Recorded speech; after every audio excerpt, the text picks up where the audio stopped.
नमस्कार किसान भाइयों, स्वागत है आप सभी का कार्यक्रम कृषि दर्शन में। किसान भाइयों, अपने वादे के मुताबिक आज हम फिर आपके लिए कृषि से जुड़ी तमाम नई जानकारियां लेकर मौजूद हैं। तो चलिए जानकारियों का सिलसिला शुरू करते हैं कृषि समाचार से। नमस्कार, खबरें खेती में आपका स्वागत है। मैं हूं पूनम। चौथे कृषि रोड मैप में अनाजों की खेती पर होगा जोर। अभी के मौसम में दुधारू पशुओं का प्रबंधन अच्छे से करें। अभिलाषा प्रभेद है टमाटर के उन्नत प्रभेद। किसान भाइयों, बिहार में चौथे कृषि रोड मैप को अंतिम रूप दिया जा रहा है। इसका सीधा सरोकार किसानों के लिए खेती अनुकूल माहौल और आय में बढ़ोतरी सुनिश्चित करना है। इसीलिए इसमें प्रदेश में मोटे अनाज की खेती को विस्तार दिया जाना, जलवायु अनुकूल खेती, कृषि यांत्रिकीकरण एवं बीज उत्पादन में प्रदेश की आत्मनिर्भरता पर फोकस किया गया है। चौथे कृषि रोड मैप में भी प्रदेश के 1.5 लाख किसानों को हर वर्ष जलवायु अनुकूल खेती का प्रशिक्षण दिया जाएगा। फसल विविधीकरण को बढ़ावा देने के लिए बागवानी में नए सेंटर ऑफ एक्सीलेंस का निर्माण भी चौथे कृषि रोड मैप का लक्ष्य है।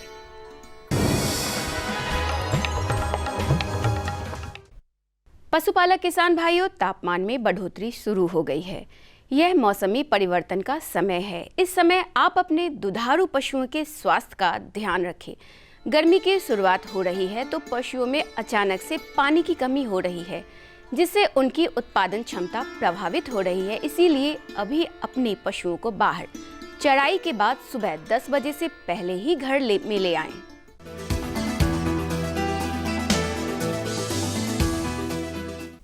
खबरें खेती की में आगे बढ़ते हुए आज आपकी मुलाकात वैशाली जिले के फरीदपुर गांव के प्रगतिशील किसान प्रभुदयाल सिंह से, जिन्होंने अलान यानी मचान विधि और जैविक खाद के प्रयोग से करेला की सफल खेती की है। प्रगतिशीलता सिर्फ खेती की तकनीकों में ही नहीं, सरकार की योजनाओं और किसानों को दिए जा रहे अनुदान की जानकारी में भी झलकनी चाहिए। वैशाली जिले के किसान प्रभुदयाल सिंह ने उद्यान विभाग से खेत में एक अलान बनाने के लिए अनुदान प्राप्त किया और करेला की खेती कर ली है। मैं विगत 10 वर्षों से खेती करते आ रहा हूँ। खास करके अभी जो है वर्तमान करीब 3 साल से मैं जैविक खेती भी कर रहा हूँ। हमने करेला का खेती शुरू किया है करना, इसको अलान भी बनवाए हैं। अलान में सरकार से हॉर्टिकल्चर से कुछ हम लोगों का अलान बनाने के लिए पैसा भी मिला है। बहुत सुंदर ढंग से हम अलान बना रखे हैं और पर करेला का खेती भी बहुत अच्छा ढंग से है। किसानों के लिए इसमें बहुत अच्छा बेनिफिट मिलना है। प्रभुदयाल बताते हैं कि अगर मौसम साथ दे दे तो लागत का 3 गुना मुनाफा उन्हें अवश्य आएगा।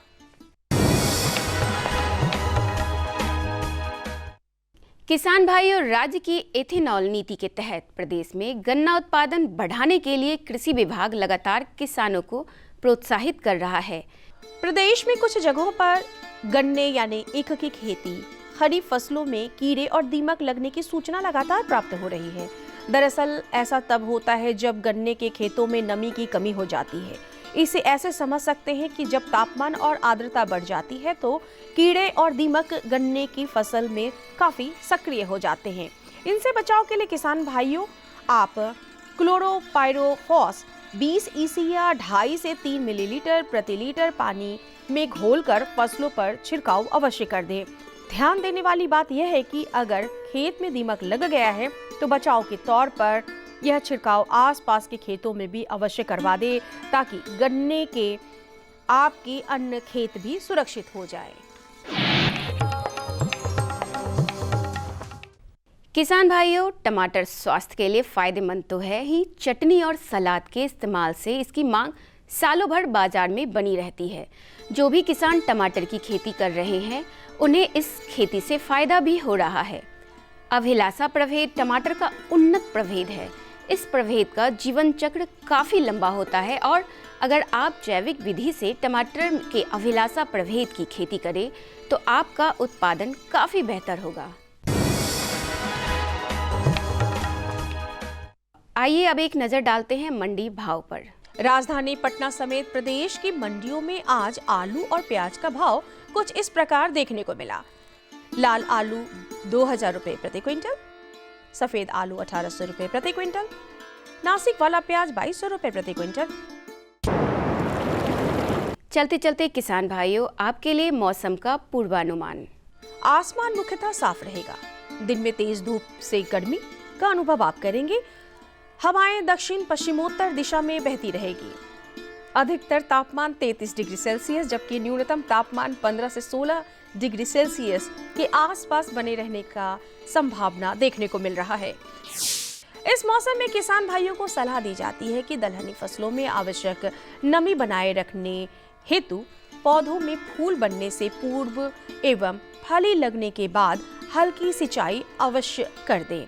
लेकिन ध्यान रहे कि फूल बनने के समय खेत में पटवन बिल्कुल ना करें, इससे आपका उत्पादन प्रभावित हो सकता है। तो किसान भाइयों, अभी आप देख रहे थे खबरें खेती की, जिसके माध्यम से आपने कृषि की तमाम नई जानकारियां हासिल की, साथ ही साथ सफलता की नई कहानी, मंडी भाव और मौसम की भी जानकारी हासिल की। चलिए इसी के साथ कार्यक्रम में आगे बढ़ते हैं। जैसा कि आप जानते हैं, आज मंगलवार है और आज फोन इन लाइव का दिन है। तो आज हम आपकी मुलाकात कराने जा रहे हैं हमारे कृषि विशेषज्ञ श्री नितेश कुमार राय से, जो हमें बताएंगे आम और लीची में हो रही कीट व्याधि का प्रबंधन कैसे करें। तो किसान भाइयों, आम और लीची से जुड़ी आपकी जो भी समस्याएं हैं, उनसे जुड़े सवाल के साथ आप हमारे कृषि विशेषज्ञ से फ़ोन के माध्यम से जुड़कर अपनी समस्याओं का समाधान पा सकते हैं। तो चलिए बिना देर किए चलते हैं सीधे स्टूडियो।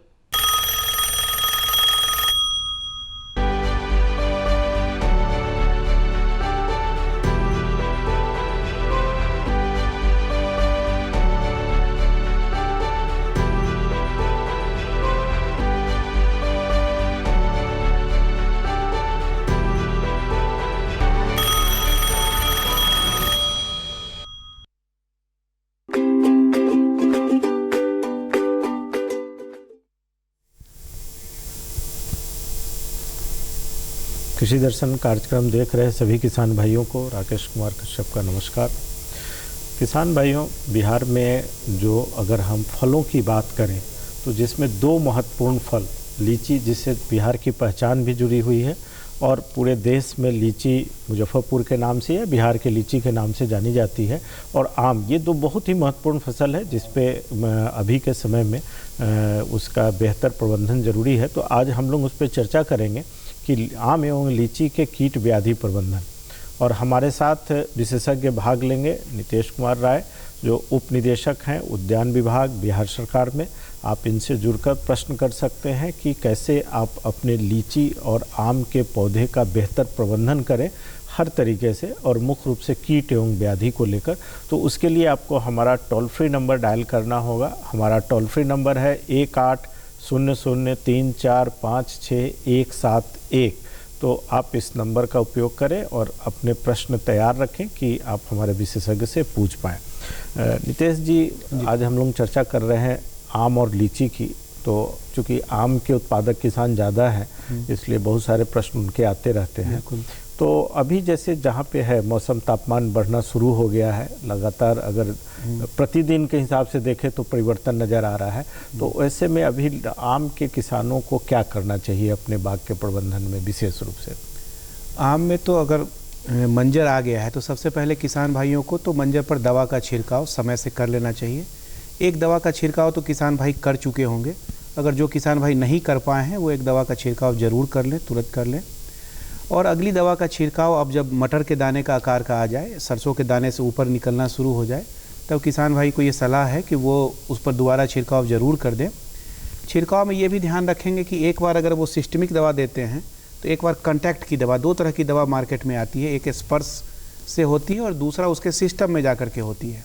तो दवा अल्टरनेट करने से क्या होता है कि मधुआ पर इसका रेसिस्टेंस का प्रभाव नहीं पड़ता है और किसान भाई दवा का ज़्यादा से ज़्यादा उपयोग आपके पौधे पर हो पाएगा। तो कोशिश करना है कि मधुआ कीट जब आम पर लगा हुआ है तो इंसेक्टिसाइड के साथ साथ एक फंजीसाइड भी देना है, क्योंकि हम लोग जानते हैं कि मधुआ कीट में फंगस भी बाद में आता है जो काला काला दिखता है, धब्बा बना देता है। हाँ, पूरा धब्बा बना देता है। तो एक फफूंदनाशक दवा भी साथ में हम लोग उस पर अगर चला देंगे तो ये दोनों से हम लोग निजात पा सकते हैं। मगर हाँ, समय से छिड़काव जरूरी है। अगर छिड़काव देर करेंगे तो फिर मंजर में ज़्यादा नुकसान भी होता है। मंजर में आम लगने की प्रक्रिया के समय अगर हम दे देते हैं तो फिर आम लगना मुश्किल हो जाता है, हमारे लिए वो दिक्कत हो जाती है। एक प्रश्न इसी से जुड़ा हुआ और किसान भाई हमेशा पूछते हैं, अभी का जो समय है उसमें क्या सिंचाई उनको करना चाहिए या सिंचाई की कितनी उपयोगिता है आम और लीची के बगीचों में? आम और लीची में जिस तरह से तापमान बता रहे हैं और हम लोग महसूस भी कर रहे हैं, तापमान बढ़ रहा है, सिंचाई की आवश्यकता तो निश्चित रूप से है। मगर किसान भाई, आम के खेत में खास करके ध्यान रखना है कि आम में नवंबर से फरवरी तक हम लोग सिंचाई किसी भी कीमत पर ना करें। नवंबर से फरवरी तक सिंचाई करने से आम में मंजर नहीं आकर के आम में पत्ता आने की प्रक्रिया हो जाती है, तो हम लोग वहाँ मना करते हैं। मगर जिस आम में मंजर आ गया है और गर्मी बढ़ने के चलते मंजर में दाने लगने की प्रक्रिया का नुकसान हो रहा है, पॉलन झरने की प्रक्रिया हो रही है, वहाँ किसान भाई मार्च का महीना शुरू होने वाला है तो एकदम हल्की सी सिंचाई करेंगे, पूरा भर करके नहीं करेंगे। पानी अगर जैसे ही डीप भरेंगे तो वो मंजर गिरना शुरू हो जाएगा। एकदम हल्की सिंचाई करेंगे।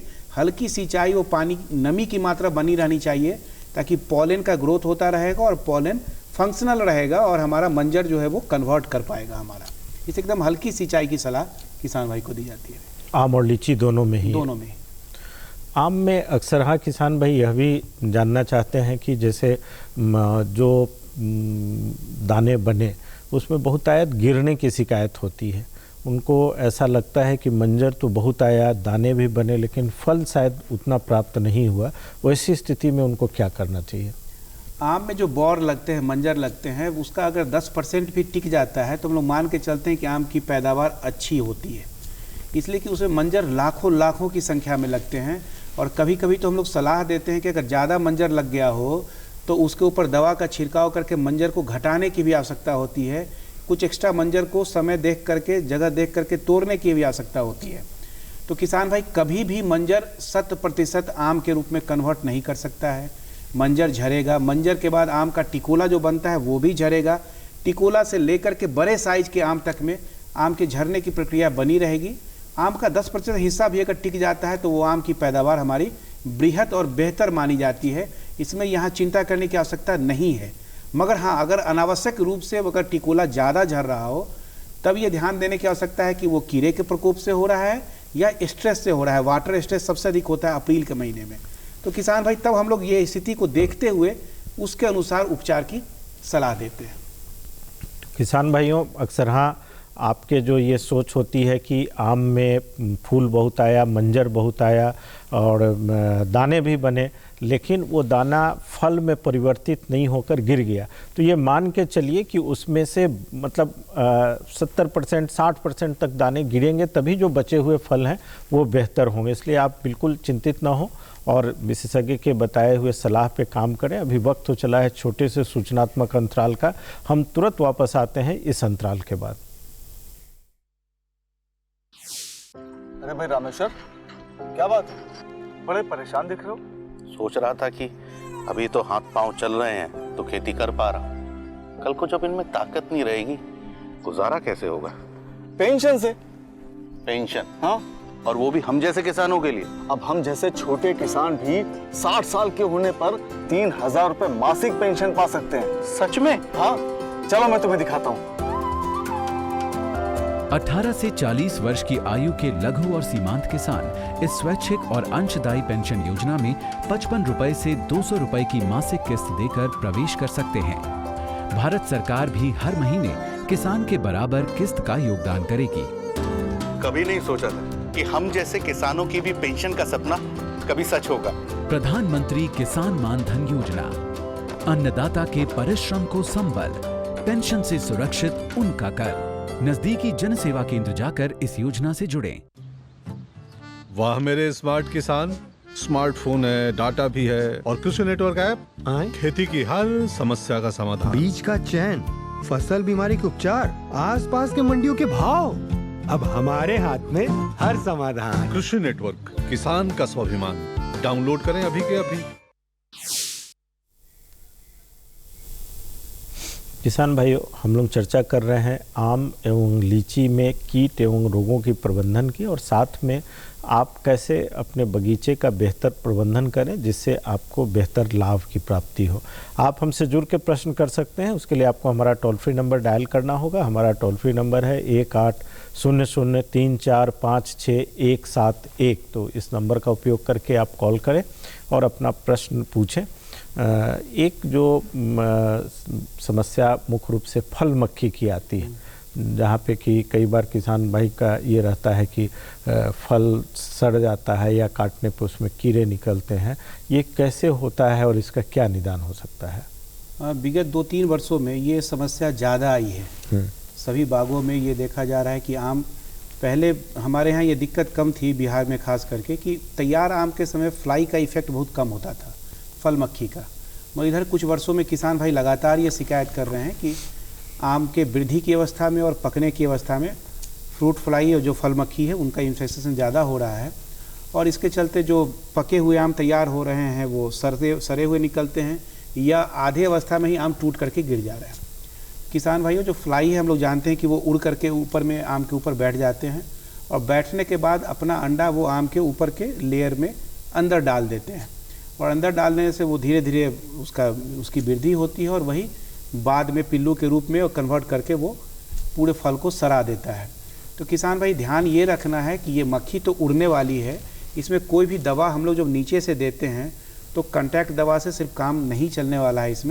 इसमें हम लोग वैसी दवा का उपयोग करेंगे जो फ्यूमिगेटिंग एजेंट के रूप में काम करता हो, जैसा कि नगर निगम में वो मच्छर भगाने के लिए दवा का उपयोग जिस तरह से किया जाता है, तो कुछ दवा मार्केट में फ्यूमिगेटिंग दवा आती है, जो दवा अगर हम लोग नीचे भी देते हैं तो वो दवा अपना असर ऊपर गैसियस रूप में जाता है और आपके पौधे के टिप तक जाता है।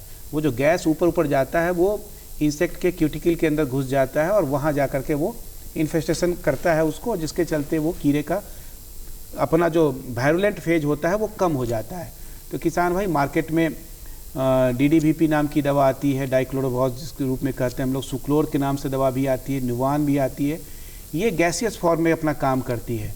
तो आपको ध्यान ये रखना है किसान भाई, इसके साथ आप एक फंजीसाइड लेते हुए अगर आप छिड़काव करते हैं तो आपके आम के ऊपर बैठे हुए फ्लाई जो हैं, जो उड़ के अपना एक्शन कर रहे हैं, उससे हमारे किसान भाई निजात पा सकते हैं। एक किसान भाई जुड़ गए हैं फोन लाइन पर, उनका प्रश्न ले लेते हैं। हेलो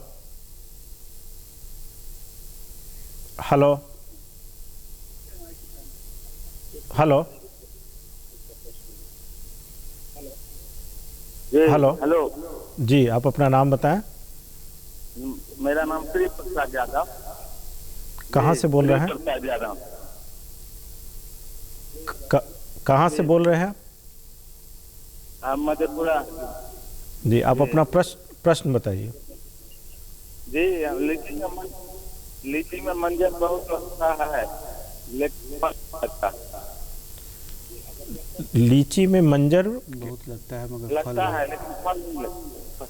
अच्छा, ये समस्या क्या है? वही जो अभी हम लोग चर्चा भी कर रहे थे कि मंजर से फल में कन्वर्ट करने में पॉलन ग्रेन का मेन योगदान होता है, और अगर उस समय अगर कीड़ों का प्रकोप हो गया या फिर वाटर स्ट्रेस हो गया, दोनों कंडीशन हम लोग को नुकसान पहुंचाती है। कुछ ही कंडीशन में माइक्रो न्यूट्रिएंट की कमी का असर होता है, पर इन जनरल वाटर स्ट्रेस ही हमारे यहाँ चूँकि मधेपुरा का सॉइल भी थोड़ी बलुई दोमट पर जाएगी वो, और सॉइल में वाटर जैसे टेम्परेचर भी बढ़ा, वाटर स्ट्रेस की स्थिति आएगी। तो किसान भाई, एक हल्की सी सिंचाई उसके अंदर करिए, एकदम हल्की सी सिंचाई, ताकि नमी आपकी बरकरार रहे, और दवा तो जो 3 फेज में दवा देनी है वो दवा कंटिन्यू करके रखिए 15 दिन के अंतराल पर। इससे आपका मंजर फल के रूप में कन्वर्ट होगा और इसमें ज़्यादा चिंता करने की आवश्यकता नहीं है। हमको लगता है कि एक और उपाय किसान भाई कर सकते हैं कि लीची के बगीचे में अगर थोड़ा मधुमक्खी के डब्बे रख दें तो उससे पॉलिनेशन में मदद मिलेगा और 20% तक बढ़ जाएगा और उससे आपके बेहतर फल, लीची में खासकर, आम में उतनी समस्या नहीं होती है, लेकिन लीची में दवाओं के चुनाव में भी ध्यान रखें कि मधुमक्खी जिससे न मर रही हो, और मधुमक्खी के बक्से ज़रूर डाल दीजिए, उससे भी आपको काफ़ी लाभ मिलेगा।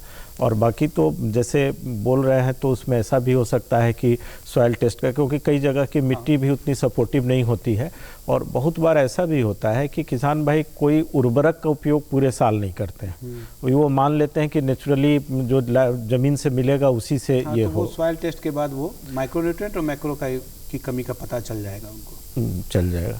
तो हम लोग चर्चा कर रहे थे एक और जो समस्या अक्सर हाँ किसान भाई पूछते हैं, जैसे आम के जो पुराने पेड़ हैं वो सूख रहे हैं, सूख जा रहे हैं, अचानक उनको नहीं पता चल पा रहा है कि क्या हो रहा है। क्या लगता है कि उसके क्या कारण हो सकते हैं जो पेड़ ऐसे सूख जा रहे हैं? दो तरह का कारण जो प्रायः देखा गया, एक तो फंगस का इफेक्ट है, फंगस फ्यूजेरियम का जो विल्टिंग का प्रॉब्लम आ रहा है, जहाँ पानी की कंडीशन लगने वाली कंडीशन है वहाँ पर, और दूसरा बोरर का इफेक्ट देखा जा रहा है। बोरर में भी जो बार्क ईटिंग कैटरपिलर है और फिर एक बोरर है जो तना छेदक के रूप में है, ये दोनों अलग अलग ग्रुप में काम करता है। बार्क ईटिंग कैटरपिलर उसके बार्क के लेयर को खा जाता है और उसमें एक बारीक उसका लेयर लटका के, आपको दूर से किसान भाई को दिखेगा कि बारीक वो बार्क लटका हुआ है वो लेयर के रूप में, तो निश्चित तौर पर कहीं ना कहीं बार्क ईटिंग कैटरपिलर होगा।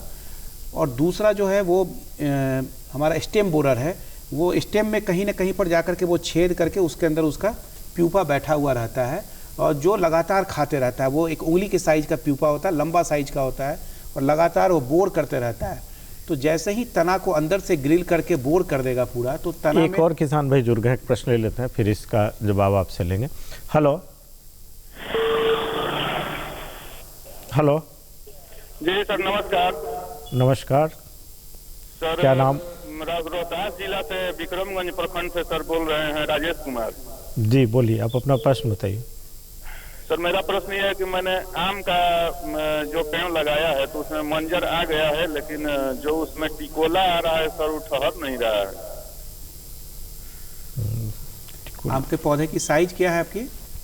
अभी तो सर 4 साल उसको हम कलमी ला करके और लगाए थे। अच्छा।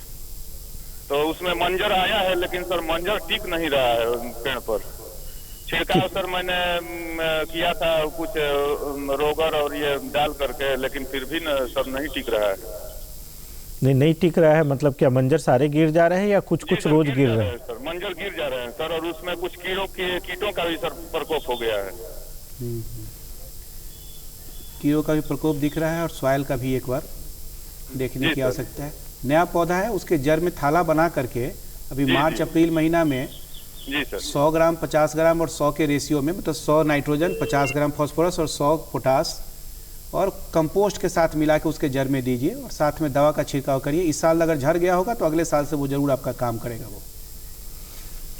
और सिर्फ रोगर का उपयोग किए हैं तो हमको लगता है कि रोगर एक समय तक के बाद नाकाफ़ी हो जाता है, तो ज़रूरत है कि आप उसमें कोई दूसरी दवा इमिडा का उपयोग कर सकते हैं, इमिडाक्लोपिड कर सकते हैं, तो इवन साइपरमेथ्रिन का भी उपयोग कर सकते हैं जरूरत के हिसाब से। हाँ, तो अगर कीट दिख रही है तो इमिडाक्लोपिड 1 ml दवा 3 लीटर पानी में मिला कर दें तो हमको लगता है कि ये भी एक बेहतर उपाय हो।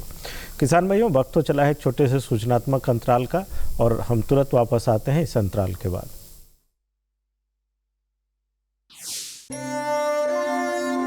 प्रधानमंत्री किसान सम्मान निधि, उसका लाभ उन किसानों को मिलेगा जिनके पास 5 एकड़ से कम भूमि है। आजादी के बाद देश के इतिहास में किसानों के लिए बनी ये सबसे बड़ी योजना है। प्रधानमंत्री किसान सम्मान निधि। इस योजना के तहत 2 हेक्टेयर तक की जोत वाले किसान परिवार को 6,000 रुपए का सालाना भुगतान होगा, जो पात्र किसानों को 2-2 हजार की 3 किश्तों में सीधा उनके खातों में जमा होगा। इन पात्र परिवारों का चयन राज्य सरकार कर रही है। इस योजना का पूरा खर्च भारत सरकार वहन कर रही है। सम्मान, जिस पर हमेशा अन्नदाता का हक था, उसे अब वो सीने पर लगाकर घूम भी सकेगा। प्रधानमंत्री किसान सम्मान निधि, किसान की किसानी का नया अभिमान। वाह मेरे स्मार्ट किसान, स्मार्टफोन है, डाटा भी है और कृषि नेटवर्क ऐप खेती की हर समस्या का समाधान। बीज का चयन, फसल बीमारी के उपचार, आसपास के मंडियों के भाव, अब हमारे हाथ में हर समाधान। कृषि नेटवर्क, किसान का स्वाभिमान। डाउनलोड करें अभी के अभी। हेलो, अभी एक किसान भाई फोन लाइन पे जुड़े हैं, उनका प्रश्न लेते हैं, फिर हम लोग बोरर की समस्या का समाधान लेंगे। हेलो जी, प्रणाम सर। प्रणाम, कहाँ से बोल रहे हैं? मधुबनी से हम बोल रहे हैं सर। जी, प्रश्न बताइए। 10 लाख के लिए गाँव में कोई मंजर आते हैं तो स्थानीय दुकान है, वहाँ पर तो कोई दुकान है नहीं, तो उस दवा जो लेते हैं तो उसका मतलब देने के बाद मर ही जाता है मंजर, तो कौन का जो दवा है कौन है और कहाँ से ले, इसके बारे में जानकारी देते। दवा कौन सी दवा दे रहे हैं? तो सर वो आप नाम क्या ले, प्राइवेट कंपनी का रहता है, साइकर मिथेल करके तो देता है, और आप मतलब दवा दे रहे हैं, उनको लग रहा है कि मंजर जो है साइपरमेथ्रिन के साथ वो एक फंजीसाइड का उपयोग कर लें, और हमको लगता है कि आप साइपरमेथ्रिन के साथ एक फंजीसाइड जैसा बताए अभी एक उपयोग करें, और पानी की मात्रा को ज़रूर बढ़ा कर रखें। जब पानी की मात्रा कम होती है तो उससे भी यह नुकसान होने की संभावना होती है। हम लोग चर्चा कर रहे थे बोरर की कि उसके निदान के लिए क्या करना चाहिए। तो बोरर जो वो छेद में रहता है, वो बोरर के लिए भी हम लोग वही करेंगे, वो एक फ्यूमिगेटिंग दवा लेना चाहिए। फ्यूमिगेटिंग दवा को पूरे बार्क से लेकर ऊपर तक छिड़काव करना है, और जहाँ किसान भाई बोरर है उसमें वो साइकिल के स्पोक को डाल करके या लकड़ी को डाल करके उस प्यूपा को निकाल लेना है, और निकाल करके उसको दवा में डाल करके उसको मार देना है। अगर उसको नहीं निकालते हैं तो उसमें पेट्रोल रुई में भिंगा करके हम लोग उसको प्लग इन कर देंगे, ताकि उस गैस से वो सफोकेट करके मर जाए। पूरे डाल को हम लोग खोजेंगे तो आपको 2-4 जगह वो मिल जाएगा। अगर कोई डाल पहले से सूखा है तो निश्चित है दूसरे डाल पर भी वो दिखेगा। साथ ही किसान भाई उसके जड़ के पास 2 फीट की गुलाई में हम लोग खुदाई कर लेंगे। खुदाई करने में 4-5 हमको उसका और लार्वा पीपा मिल जाएगा वहाँ पर। वो दिन रात में वहाँ रहता है और दिन में वो मार्च करके ऊपर चढ़ जाता है। तो किसान भाई उन सारे को निकाल करके दवा के साथ उसको मार देना है, और पूरे पेड़ के ऊपर एक फ्यूमिगेटिंग दवा का छिड़काव कर देना है। तो किसान भाई आगे फर्दर बोरर का नुकसान उस पेड़ पर नहीं होगा, मगर हर एक पेड़ को बारीकी से देखना होगा, चढ़ के देख लेना होगा कि उसमें कहाँ प्रॉब्लम आ रहा है। मुख्य रूप से एक बहुत संक्षिप्त में बहुत जगह माइट्स के भी प्रॉब्लम की बात करते हैं, तो उसके नियंत्रण के लिए क्या करना चाहिए? खास करके वो लीची में माइट्स का प्रकोप बहुत ज़्यादा है, लेदरी लीफ हो जाता है। तो किसान भाई कोई भी एकेरीसाइड, फंजीसाइड भी ये इंसेक्टिसाइड भी काम करता है, मगर एकेरीसाइड भी मार्केट में उपलब्ध है जो माइट के लिए विशेष कार्य करती है। उसको ले करके किसान भाई 1 ml 2 लीटर पानी के साथ मिला करके छिड़काव करेंगे, 2 से 3 बार करेंगे, और उस पत्ते को काट करके हटा देना होगा, ताकि वो फर्दर आगे उसका बृहद प्रकोप ना हो सके। किसान भाई माइट्स के लिए भी मतलब अलग से कीटनाशक के अलावा माइटिसाइड का उपयोग करते। किसान भाइयों, हम लोग चर्चा कर रहे थे लीची एवं आम में कीट एवं व्याधि के प्रबंधन की, और जिसमें मुख्य रूप से कई सारी सलाह दी गई। इसके अलावा भी कोई विशेष जानकारी यदि आप चाहते हैं तो आप हमें पत्र लिख सकते हैं। हमारा पता है कृषि दर्शन द्वारा केंद्र निदेशक, फ्रेजर रोड, दूरदर्शन केंद्र, पटना 8 लाख 1 पिन कोड है। आप हमें ईमेल भी कर सकते हैं। हमारा ईमेल एड्रेस है directorddk.patna@gmail.com। तो आप जब भी पत्र लिखें आप या मेल करें, आप अपनी जानकारी के विषय का विवरण जरूर बेहतर तरीके से दें कि हम लोग एक बेहतर वार्ता लेकर आ पाए। नितेश जी, आज आप आए, इसके लिए बहुत बहुत धन्यवाद।